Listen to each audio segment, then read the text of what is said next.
Assalamu alaikum wa rahmatullahi wa barakatuh. Bienvenue au 20e épisode de mon Ramadan 2024. J'espère que ce mois béni se passe bien pour vous et je vous souhaite qu'il vous apporte la paix et la sérénité ainsi qu'au monde entier. Nous entrons dès aujourd'hui dans la dernière dizaine du mois de Ramadan et vous savez ce que cela signifie. C'est les jours les plus saints de l'année, c'est le moment d'augmenter vos objectifs de routine spirituelle car la nuit du destin est cachée dans cette dernière dizaine.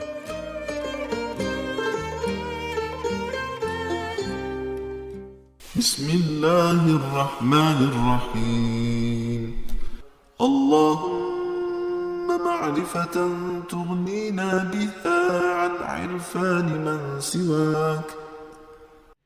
Au nom de Dieu, le plus miséricordieux, le plus compatissant. Ya Allah, puissions-nous te connaître de telle sorte que tu nous libères de toutes sortes de connaissances et de sagesse liées à autrui. اللهم إيمانا كاملا تغنينا به عن كل الانحرافات. Ya Allah, bénis-nous d'une foi parfaite qui nous protégera de toutes sortes de déviations, y compris du droit chemin et de la vérité. اللهم إحسانا أتم تغنينا به عن التوجه إلى من سواك. Ya Allah, accorde-nous des faveurs supplémentaires et élève-nous au rang de l'excellence. Élève-nous pour que nous puissions penser convenablement, planifier justement, être attentifs aux bonnes actions et être extrêmement méticuleux, avec la conscience de soumettre tous nos comportements liés à la servitude de ton inspection. Que cette faveur soit d'une telle qualité qu'elle nous permette de ne pas nous tourner vers d'autres que toi. اللهم حق القول تغنينا به عن الأقاويل الباطلة. Ya Allah, fais que nous puissions représenter et prononcer la vérité dans nos paroles, nos attitudes et notre comportement.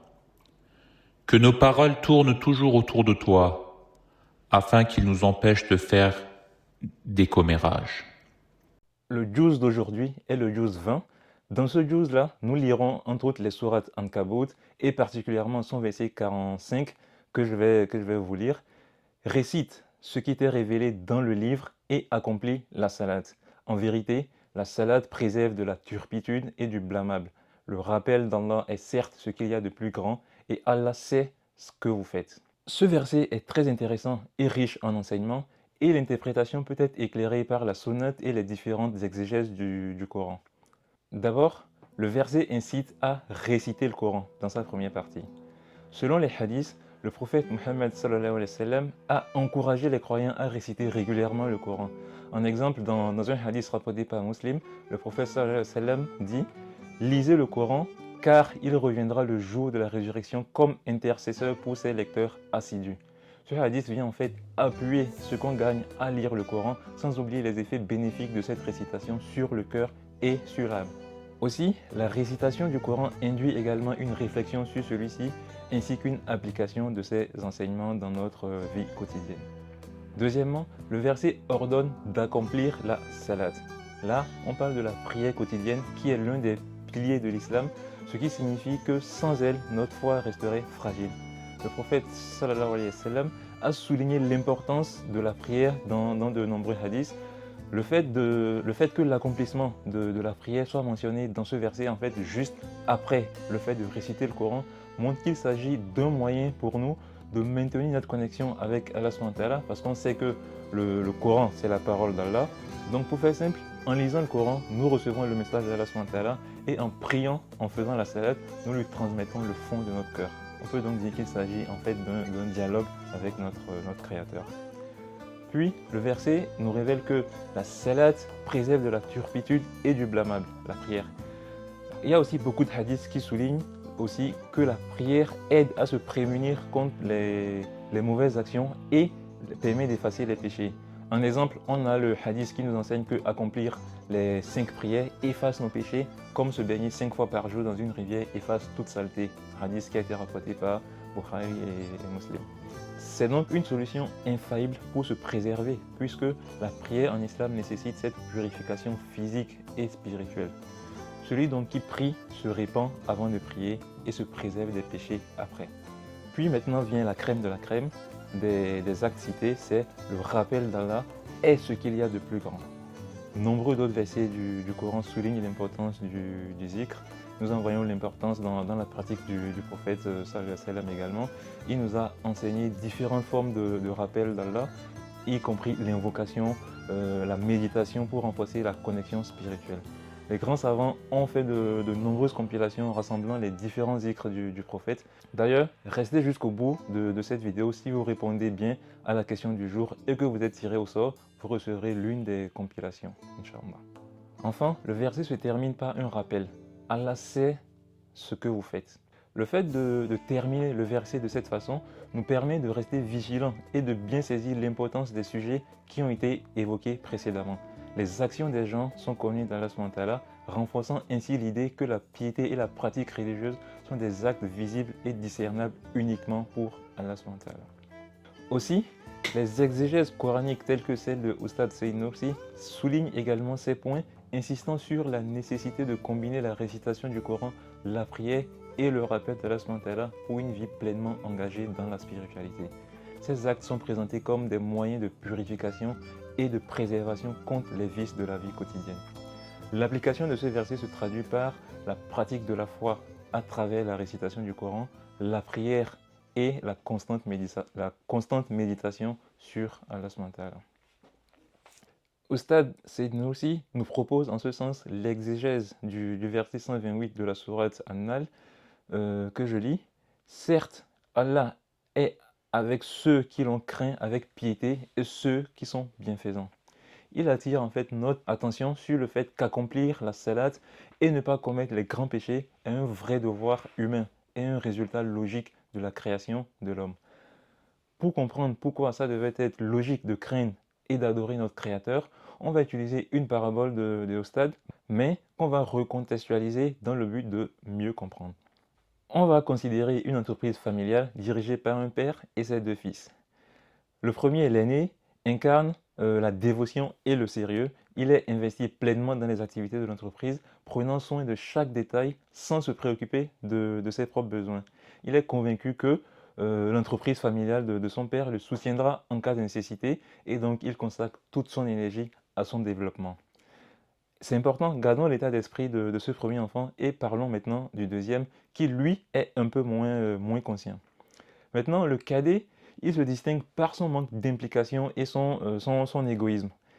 Il évite les responsabilités et préfère chercher sa subsistance ailleurs, ignorant les besoins de l'entreprise familiale. Il affirme que le développement de l'entreprise est uniquement au profit de son père et qu'il préfère chercher ses propres revenus ailleurs.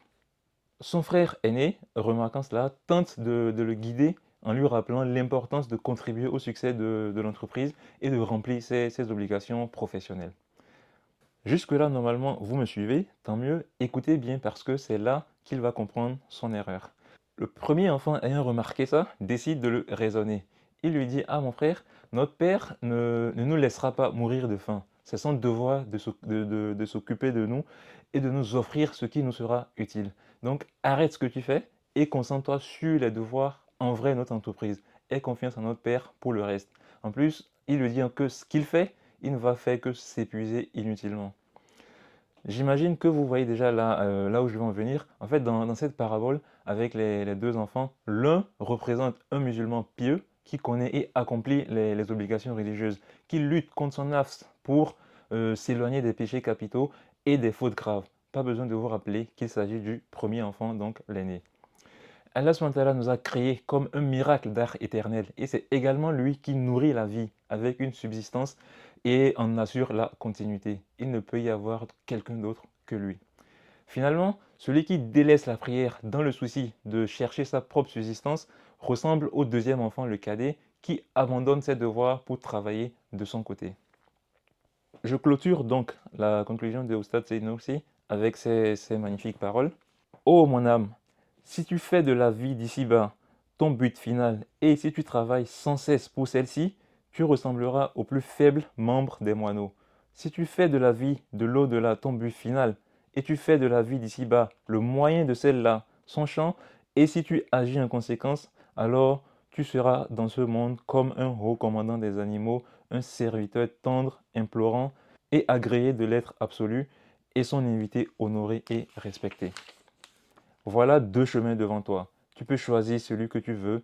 Demande au clément miséricordieux de te guider et de te donner la réussite. Qu'Allah nous aide donc à faire le bon choix. Nous venons donc de conclure l'assise d'aujourd'hui. On se retrouve dans un instant avec la question du jour. Pour l'instant, je vous laisse avec une vidéo de Hujja Effendi.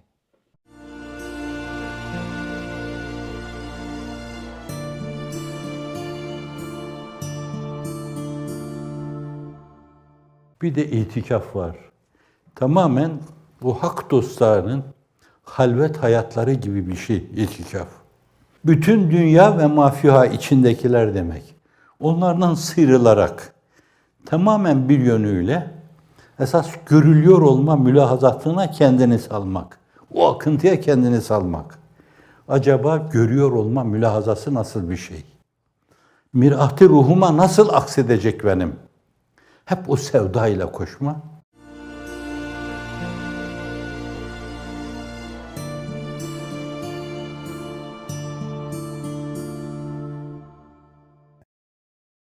Mohammed, le messager de Dieu.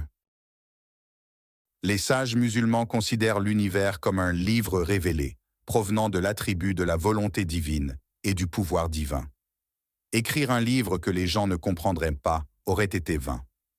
Par conséquent, il créa Mohammed pour qu'il explique aux gens ce que l'univers signifie réellement et pour qu'il transmette ses commandements dans le Coran afin que nous puissions savoir ce qui nous incombe. Ce n'est qu'en suivant ces commandements que nous pouvons atteindre un bonheur éternel. Le Coran est la révélation divine la plus complète et aussi la dernière. L'islam est la dernière religion divine, parachevée et universelle. Et le prophète Mohammed est la personnification de la compassion divine, un être envoyé par Dieu comme une miséricorde pour tous les mondes. Le prophète Mohammed est tel une source d'eau pure dans le cœur du désert, une source de lumière dans les ténèbres épaisses. Quiconque a recours à cette source peut prendre autant d'eau qu'il en a besoin pour assouvir sa soif, pour se purifier de tout péché et pour devenir illuminé par la lumière de la foi. La miséricorde était comme une clé magique entre ses mains, car avec elle ouvraient des cœurs qui étaient si endurcis et rouillés que personne ne croyait qu'ils auraient pu s'ouvrir. Mais il fit plus que cela. Il alluma un flambeau de foi en eux. Mohammed, le messager de Dieu. Donc là, on vient d'avoir un extrait vidéo de Hujja Effendi et aussi un passage tiré de son livre, Mohammed le Messager, un très très bon livre qui explore la vie de notre prophète sallallahu alayhi wa sallam de manière différente, de manière très intéressante. Si vous voulez la voir, je vous mets le lien tout juste là en haut et n'hésitez pas à le regarder. Donc c'est la fin de la vidéo, je vais vous énoncer la question du jour. Dans le verset 128 de la sourate An-Nahl que Oustad traite dans sa 5e parole, à qui Allah dit qu'il est avec qui? Attention, il cite deux profils de personnes. Si tu as la bonne réponse, mets-la en commentaire et tente de gagner un cadeau. Assalamu alaikum wa rahmatullahi wa barakatuh et à demain pour connaître le gagnant.